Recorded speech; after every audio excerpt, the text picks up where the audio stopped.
Brilliance Audio presents the unabridged recording of The Secret Healer by Ellin Carsta, translated by Terry Laster, performed by Angela Dawe.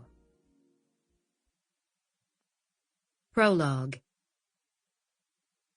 A scream tore through the night. "Hush now, here." The terrified Madlen, barely 13 years old, grabbed a cloth and pressed it into the woman's hand. "Use this when all else fails." The laboring mother writhed in pain, arching her back. It seemed as though the unborn child was fighting its mother, as her movements became increasingly erratic, every muscle taut. "Pick up the candle and give me some light," Clara ordered as she reached deep between the woman's legs. "A little higher, please."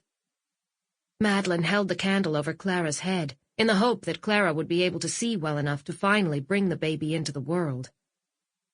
"Agnes," Clara said to the laboring woman as calmly as possible, "please don't push any more for the moment, do you hear me?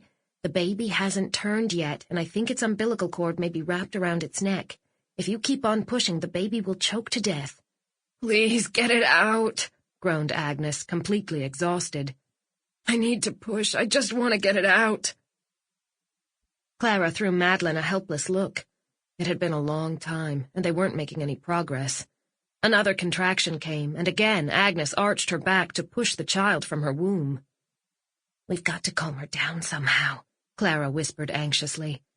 She tried to reach inside the woman's womb again to turn the baby, but it was no use. Agnes was much too tense. Clara couldn't penetrate the birth canal if Agnes kept fighting her. "She will die if we can't calm her down, and the baby will too." Agnes seemed to have heard Clara as she began to cry and beg them not to let her die. Madlen gave her a sympathetic look as she held the candle high so that Clara could at least save one of their lives. Agnes settled down as the severity of the situation sunk in. "The baby can't turn. She's too tense." Clara shook her head in despair. Agnes stared at the candle in Madlen's hand, her eyelids fluttering and the corners of her mouth twitching from exhaustion.